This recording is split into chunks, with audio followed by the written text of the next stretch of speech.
লক্ষ্যভেদ টিউটোৰিয়েললৈ আপোনালোকক স্বাগতম জনাইছো। আজি আপোনালোকলৈ আগবঢ়োৱা বিষয়টো হৈছে বিভিন্ন বঁটা আৰু সন্মান। এই বিষয়টোৰ পৰা অতি কমেও এটা প্ৰশ্ন বিভিন্ন প্ৰতিযোগিতামূলক পৰীক্ষাবোৰত দেখিবলৈ পোৱা যায়। সেই বিষয়টোৰ গুৰুত্ব অতি বেছি। এই বিষয়টোৰ আধুনিক তথ্যৰে ভিডিঅ'টো প্ৰস্তুত কৰিছো। গতিকে আহক ভিডিঅ'টো আৰম্ভ কৰোঁ। নোবেল বঁটা 2019। নোবেল বঁটা 1901 চনৰ পৰা প্ৰদান কৰি অহা হৈছে। বিজ্ঞানী আলফ্ৰেড নোবেলৰ সন্মানাৰ্থে প্ৰতি বছৰে এই বঁটা প্ৰদান কৰা হয়। নোবেল বঁটা 6টা বিষয়ৰ ওপৰত প্ৰদান কৰা হয়।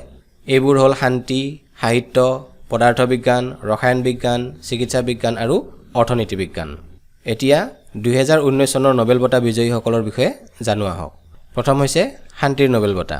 2019 চনৰ শান্তিৰ নোবেল বঁটা লাভ কৰিছে ইথিওপিয়াৰ প্ৰধানমন্ত্ৰী অবি আহমেদ আলীয়ে।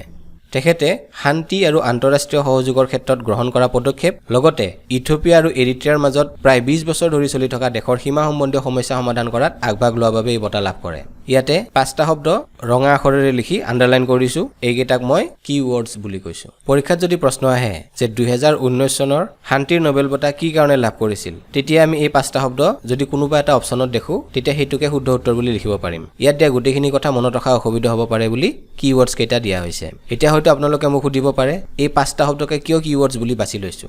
আমি 2019 চনৰ শান্তিৰ নোবেল বঁটাৰ বিষয়ে কৈ আছো। ইয়াতে পিছ মানে শান্তি আৰু ৰিচল্ভ দ্য বৰ্ডাৰ কনফ্লিক্ট মানে সীমা সম্বন্ধীয় সমস্যাৰ সমাধান। অৰ্থাৎ এই গোটেইকেইটা শব্দই প্ৰত্যক্ষ বা পৰোক্ষভাৱে শান্তিৰ কথাকে কৈছে। গতিকে এই 5টা শব্দ মনত ৰাখি প্ৰশ্নটোৰ শুদ্ধ উত্তৰ বাছি উলিয়াব পাৰিম। ইয়াৰ পিছত হৈছে সাহিত্যৰ নোবেল বঁটা। 2019 চনৰ সাহিত্যৰ নোবেল বঁটা লাভ কৰিছে অষ্ট্ৰিয়াৰ লেখক পিটাৰ হেংকে। তেখেতে ভাষাতত্ত্বৰ নৌকৌশলৰ প্ৰয়োগেৰে মানৱীয় অনুভৱৰ বিশেষত্ব আৰু পৰিধিৰ বাহিৰত কৰা প্ৰভাৱশালী কামৰ কাৰণে এই বঁটা লাভ কৰে। ইয়াতে কি ৱৰ্ডছ বাছি লৈছো লিংগুইষ্টিক শব্দটো। লিংগুইষ্টিক আৰু লিটাৰেচাৰ শব্দ দুটাৰ মিল থকাৰ বাবে কি ৱৰ্ডছ হিচাপে বাছি লোৱা হৈছে। 2019 চনৰ সাহিত্যৰ নোবেল বঁটা বিজয়ীৰ নাম ঘোষণা কৰাৰ লগতে 2018 চনৰ সাহিত্যৰ নোবেল বঁটা বিজয়ীৰ নামো ঘোষণা কৰে। কিবা অসুবিধাৰ বাবে 2018 চনত সাহিত্যৰ নোবেল বঁটা প্ৰদান কৰা হোৱা নাছিল। 2018 চনৰ সাহিত্যৰ নোবেল বঁটা লাভ কৰে পুলিচৰ লেখিকা অলগা টুকাৰ্জুকে। পদাৰ্থ বিজ্ঞান। 2019 চনৰ পদাৰ্থ বিজ্ঞানৰ নোবেল বঁটা লাভ কৰে কানাডাৰ জেমছ পিবলছ, ছুইজাৰলেণ্ডৰ মিচেল মেয়ৰ আৰু ডিডিয়াৰ কুৱেলজে। জেমছ পিবলছক ভৌতিক ব্ৰহ্মাণ্ড বিজ্ঞানৰ সূত্ৰ আৱিষ্কাৰৰ কাৰণে আৰু মিচেল মেয়ৰ আৰু ডিডিয়াৰ কুৱেলজক সৌৰ প্ৰকাৰ তৰা এটাৰ চাৰিওফালে পৰিভ্ৰমণ কৰি থকা সৌৰজগতৰ বাহিৰৰ গ্ৰহ এটা আৱিষ্কাৰৰ কাৰণে নোবেল বঁটা প্ৰদান কৰা হয়। মনত ৰাখিবলগীয়া কি ৱৰ্ডছ কেইটা আণ্ডাৰলাইন কৰি দিছো। ৰসায়ন বিজ্ঞান। 2019 চনৰ ৰসায়ন বিজ্ঞানৰ নোবেল বঁটা লাভ কৰে জাৰ্মানীৰ John B Goodenough, United কিংডমৰ এম ষ্টেনলি উইটেংগাম আৰু জাপানৰ আকিৰা য়োশিনোৱে। তেখেতসকলে লিথিয়াম আয়ন বেটাৰীৰ বিকাশৰ কাৰণে এই বঁটা লাভ কৰে। ইয়াৰে কি ৱৰ্ডছ হ'ল লিথিয়াম আয়ন বেটাৰিজ। চিকিৎসা বিজ্ঞান। 2019 চনৰ চিকিৎসা বিজ্ঞানৰ নোবেল বঁটা লাভ কৰে আমেৰিকাৰ উইলিয়াম কেলিন জুনিয়ৰ, ইউনাইটেড কিংডমৰ পিটাৰ জে ৰেডক্লিফ আৰু আমেৰিকাৰ গ্ৰীগ এল চিমেঞ্জা। তেখেতসকলে কোষবোৰে কেনেকৈ অনুভৱ কৰে আৰু কেনেকৈ অক্সিজেনৰ পৰ্যাপ্ততাৰ সৈতে নিজকে খাপ খুৱাব পাৰে তাৰ ওপৰত কৰা গৱেষণাৰ কাৰণে এই বঁটা লাভ কৰে। ইয়াতে মন কৰিবলগীয়া কি ৱৰ্ডছবোৰ হ'ল চেলছ, চেন্স, অক্সিজেন এভেইলেবিলিটি। এয়া হ'ল অৰ্থনীতি বিজ্ঞান। 2019 চনৰ অৰ্থনীতি বিজ্ঞানৰ নোবেল বঁটা লাভ কৰে আমেৰিকাৰ অভিজিত বেনাৰ্জী, ফ্ৰান্সৰ এষ্টাৰ ডুফ্লো আৰু আমেৰিকাৰ মাইকেল ক্ৰেমাৰে। অভিজিত বেনাৰ্জীৰ জন্ম ভাৰতত হৈছিল, কিন্তু তেওঁ এতিয়া আমেৰিকাৰ নাগৰিক। তেখেতসকলে বিশ্বত দৰিদ্ৰতা কম কৰিবৰ বাবে আগবঢ়োৱা পৰীক্ষামূলক পদ্ধতিৰ কাৰণে এই বঁটা লাভ কৰে। কি ৱৰ্ডছ হ'ল গ্ল'বেল পভাৰ্টি। এইখন হৈছে নোবেল বঁটা বিজয়ী ভাৰতীয় নাগৰিকসকলৰ তালিকা। কেতিয়াবা ইয়াৰ পৰা পৰীক্ষাত প্ৰশ্ন সোধে, সেয়ে এই তালিকাখন মনত ৰাখিবলৈ চেষ্টা কৰিব। 1 নম্বৰ ৰবীন্দ্ৰনাথ ঠাকুৰ। ৰবীন্দ্ৰনাথ ঠাকুৰে 1913 চনত সাহিত্যৰ নোবেল বঁটা লাভ কৰিছিল। চন্দ্ৰশেখৰ ভেংকটৰমণে 1930 চনত পদাৰ্থ বিজ্ঞানৰ নোবেল বঁটা লাভ কৰিছিল। হৰগোবিন্দ খুৰানাই 1968 চনত চিকিৎসা বিজ্ঞানৰ নোবেল বঁটা লাভ কৰিছিল। 4 নম্বৰ মাদাৰ টেৰেছাই 1979 চনত শান্তিৰ নোবেল বঁটা লাভ কৰিছিল। 5 নম্বৰ সুব্ৰমণ্যম চন্দ্ৰশেখৰে 1983 চনত পদাৰ্থ বিজ্ঞানৰ নোবেল বঁটা লাভ কৰিছিল। 6 নম্বৰ অমৰ্ত্য সেনে 1998 চনত অৰ্থনীতি বিজ্ঞানৰ নোবেল বঁটা লাভ কৰিছিল। 7 নম্বৰ কৈলাশ সত্যাৰ্থীয়ে 2014 চনত শান্তিৰ নোবেল বঁটা লাভ কৰিছিল। মেগছেছে বঁটা 2019। ফিলিপাইনৰ ৰাষ্ট্ৰপতি ৰমন মেগছেছেৰ সোঁৱৰণত প্ৰতি বছৰে এই বঁটা প্ৰদান কৰা হয়। 1958 চনৰ পৰা এই বঁটা প্ৰদান কৰি অহা হৈছে। এই বঁটাক এছিয়াৰ নোবেল বঁটা হিচাপে অভিহিত কৰা হয় আৰু এই বঁটাক ৰমন মেগছেছে বঁটা বুলিও কোৱা হয়। 2019 চনৰ ৰমন মেগছেছে লাভ কৰা ভাৰতীয় গৰাকী হৈছে ৰবিশ কুমাৰ। তেখেতে সাংবাদিকতাৰ ক্ষেত্ৰত এই বঁটা লাভ কৰে। বিশ্ব সুন্দৰী 2019। 2019 চনৰ বিশ্ব সুন্দৰীৰ মুকুট পিন্ধে জামাইকাৰ সুন্দৰী টনি এন সিঙে। ব্ৰহ্মাণ্ড সুন্দৰী 2019। 2019 চনৰ ব্ৰহ্মাণ্ড সুন্দৰীৰ মুকুট পিন্ধে দক্ষিণ আফ্ৰিকাৰ জজিবিনী টুংজিয়ে। মেন বুকাৰ বঁটা 2019। প্ৰথমে এই বঁটাৰ নাম বুকাৰ বঁটা আছিল। বুকাৰ বঁটা 1969 চনৰ পৰা প্ৰদান কৰি অহা হৈছে। সাধাৰণতে বছৰৰ শ্ৰেষ্ঠ উপন্যাসখনক এই বঁটা প্ৰদান কৰা হয়। এই বঁটা সাহিত্যৰ ক্ষেত্ৰৰ লগত জড়িত। 2019 চনৰ মেন বুকাৰ বঁটা দুগৰাকী ব্যক্তিক প্ৰদান কৰা হৈছে। তেওঁলোক হ'ল মাৰ্গাৰেট অটউড আৰু বাৰ্নাৰ্ডাইন এভৰিষ্টো। মাৰ্গাৰেট অটউডে তেখেতৰ উপন্যাস দ্য টেষ্টামেণ্টছ আৰু বাৰ্নাৰ্ডাইন এভৰিষ্টোৱে তেখেতৰ উপন্যাস গাৰ্ল ওমেন আদাৰৰ কাৰণে এই বঁটা লাভ কৰে। পুলিটজাৰ বঁটা 2020। পুলিটজাৰ বঁটা সাহিত্য সংস্কৃতি, সংগীত আৰু সাংবাদিকতাৰ ক্ষেত্ৰত আগবঢ়োৱা বিশেষ বৰঙণিৰ বাবে প্ৰতি বছৰে প্ৰদান কৰা হয়। 2020 চনৰ পুলিটজাৰ বঁটা লাভ কৰা ভাৰতীয় তিনিগৰাকী হ'ল ছান্নী আনন্দ, মুখতাৰ খান আৰু দৰ ইয়াছিন। তেওঁলোকে সাংবাদিকতা আৰু ফটোগ্ৰাফীৰ ক্ষেত্ৰত এই বঁটা লাভ কৰে। অস্কাৰ বঁটা 2020। অস্কাৰ বঁটা হৈছে বিশ্ব চলচ্চিত্ৰৰ সৰ্বোচ্চ বঁটা। এই বঁটা প্ৰতি বছৰে বিশ্বৰ সৰ্বশ্ৰেষ্ঠ চলচ্চিত্ৰ, তথ্যচিত্ৰ, পৰিচালক, অভিনেতা, অভিনেত্ৰী, কাহিনী, চিনেমেটোগ্ৰাফী, কলা নিৰ্দেশনা, সম্পাদনা, সংগীত, স্পেচিয়েল এফেক্টছ, ৰূপসজ্জা, সাজসজ্জা, প্ৰযুক্তিগত অৰিহণা আদি বহুকেইটা শিতানত প্ৰদান কৰা হয়। 1926 চনত প্ৰথমবাৰৰ বাবে এই বঁটা প্ৰদান কৰা হৈছিল। 2020 চনৰ অস্কাৰ বঁটা লাভ কৰা কেইটামান অতি দৰকাৰী শিতানৰ বিজয়ীসকলৰ নাম উল্লেখ কৰিলোঁ। প্ৰথম হৈছে সৰ্বশ্ৰেষ্ঠ অভিনেতা। সৰ্বশ্ৰেষ্ঠ অভিনেতাৰ বঁটা লাভ কৰিছে জকিন ফিনিক্সে। তেখেতে জকৰ ফিল্মখনত কৰা অভিনয়ৰ বাবে এই বঁটা লাভ কৰে।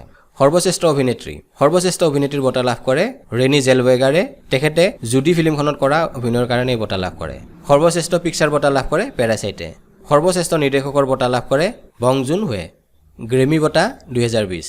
সংগীত জগতৰ বিভিন্ন শিতানত আগবঢ়োৱা বিশেষ বৰঙণিৰ বাবে প্ৰতি বছৰে গ্ৰেমী বঁটা প্ৰদান কৰা হয়। এই বঁটা 1959 চনৰ পৰা প্ৰদান কৰি অহা হৈছে। 2020 চনৰ গ্ৰেমী বঁটা লাভ কৰা কেইটামান অতি দৰকাৰী শিতানৰ বিজয়ীসকলৰ নাম উল্লেখ কৰিলোঁ। প্ৰথম হৈছে বৰ্ষশ্ৰেষ্ঠ এলবাম। বৰ্ষশ্ৰেষ্ঠ এলবাম বঁটা লাভ কৰে বিলি ইলিছৰ when we fall asleep ৱেৰ do উই গ' এলবামখনে। বৰ্ষশ্ৰেষ্ঠ বাণীবন্ধন বঁটা লাভ কৰে বিলি ইলিছৰ ভেট গায়ে। বৰ্ষশ্ৰেষ্ঠ সংগীতৰ বঁটা লাভ কৰে বিলি ইলিছৰ ভেট গায়ে আৰু নৱাগত শ্ৰেষ্ঠ শিল্পীৰ বঁটা লাভ কৰে বিলি ইলিছে। এয়াই আছিল আজিৰ বিষয়, বিভিন্ন বঁটা আৰু সন্মান। এতিয়া আজিৰ বিষয়টো প্ৰথমৰ পৰা সংক্ষেপে এবাৰ ৰিভাইজ কৰি দিছোঁ, কাৰণ ৰিভাইজ কৰিলে কথাবোৰ মনত ৰখা সহজ হয়। 1 নম্বৰ নোবেল বঁটা 2019। শান্তিৰ নোবেল বঁটা লাভ কৰে অবি আহমেদ আলীয়ে। সাহিত্যৰ নোবেল বঁটা লাভ কৰে পিটাৰ হেংকে। পদাৰ্থ বিজ্ঞানৰ নোবেল বঁটা লাভ কৰে James Peebles, Michel Mayor, Didier Queloz. ৰসায়ন বিজ্ঞানৰ নোবেল বঁটা লাভ কৰে John B Goodenough, M Stanley Whittingham, Akira Yoshino. চিকিৎসা বিজ্ঞানৰ নোবেল বঁটা লাভ কৰে William Kaelin junior, Peter J Ratcliffe, Gregg L Semenza. আৰু অৰ্থনীতি বিজ্ঞানৰ নোবেল বঁটা লাভ কৰে অভিজিৎ বেনাৰ্জী, এষ্টাৰ ডুফ্লো আৰু মাইকেল ক্ৰেমাৰে। ৰমন মেগছেছে বঁটা 2019 ৰবিশ কুমাৰে লাভ কৰে সাংবাদিকতাৰ ক্ষেত্ৰত। বিশ্ব সুন্দৰী 2019 জামাইকাৰ টনি এন সিং। ব্ৰহ্মাণ্ড সুন্দৰী 2019 দক্ষিণ আফ্ৰিকাৰ জজিবিনী টুংজি। মেন বুকাৰ বঁটা 2019 মাৰ্গাৰেট অটউড, বাৰ্নাৰ্ডাইন এভৰিষ্টো। পুলিটজাৰ বঁটা 2020 ছান্নী আনন্দ, মুখতাৰ খান, দৰ ইয়াছিন। তেখেতসকলে সাংবাদিকতা ফটোগ্ৰাফীৰ ক্ষেত্ৰত এই বঁটা লাভ কৰে। অস্কাৰ বঁটা 2020 সৰ্বশ্ৰেষ্ঠ অভিনেতা জকিন ফিনিক্স, জকৰ ফিল্মত কৰা অভিনয়ৰ কাৰণে। সৰ্বশ্ৰেষ্ঠ অভিনেত্ৰী ৰেনী জেলৱেগাৰ, জুডি ফিল্মত কৰা অভিনয়ৰ কাৰণে। সৰ্বশ্ৰেষ্ঠ পিকচাৰ পেৰাচাইট। সৰ্বশ্ৰেষ্ঠ নিৰ্দেশক বং জুন হো। গ্ৰেমী বঁটা 2020 বৰ্ষশ্ৰেষ্ঠ এলবাম ভিলি ইলিছৰ when we fall asleep ৱেৰ do উই গ'। শ্ৰেষ্ঠ বাণীবন্ধন ভিলি ইলিছৰ ভেট গায়ে। বৰ্ষশ্ৰেষ্ঠ গীত ভিলি ইলিছৰ ভেট গায়ে। নৱাগত শ্ৰেষ্ঠ শিল্পী ভিলি ইলিছ। এতিয়া আগবঢ়াইছোঁ আজিৰ বিষয়টোৰ লগত জড়িত কেইটামান চেম্পুল কুৱেশ্যনছ। পৰীক্ষাত এই বিষয়টোৰ পৰা কেনেকুৱা প্ৰশ্ন সুধিব পাৰে ইয়াত দিয়া প্ৰশ্নকেইটা দেখিলে এটা ধাৰণা কৰিব পাৰিব। গতিকে আহক প্ৰশ্নকেইটা আলোচনা কৰোঁ। 1 নং প্ৰশ্ন, কোনে 2019 চনৰ পদাৰ্থ বিজ্ঞানৰ নোবেল বঁটা লাভ কৰিছে? ইয়াত 4টা অপশ্যন দিয়া আছে, James Peebles, Michel Mayor, Didier কুৱেলজ আৰু ওপৰৰ আটাইকেইটা। গতিকে এই প্ৰশ্নৰ শুদ্ধ উত্তৰ হ'ব অপশ্যন ডি, ওপৰৰ আটাইকেইটা। 2 নং প্ৰশ্ন, পিটাৰ হেংকে তলত উল্লেখিত কোনটো বিষয়ত 2019 চনৰ নোবেল বঁটা লাভ কৰিছে? এই প্ৰশ্নৰ শুদ্ধ উত্তৰ হৈছে অপশ্যন বি, সাহিত্য। পৰৱৰ্তী প্ৰশ্ন, তলত উল্লেখিত কোনটো তথ্যৰ বাবে 2019 চনৰ ৰসায়ন বিজ্ঞানৰ নোবেল বঁটা প্ৰদান কৰা হৈছে? এনেকুৱা প্ৰশ্নৰ কাৰণে মই কিৱৰ্ডছ কেইটাৰ কথা মনত ৰাখিবলৈ কৈছিলোঁ। গতিকে ৰসায়ন বিজ্ঞানৰ ক্ষেত্ৰত কিৱৰ্ডছ কেইটা আছিল লিথিয়াম আয়ন বেটাৰিজ। অপশ্যন চিত আমি এই কিৱৰ্ডছ কেইটা দেখিছোঁ।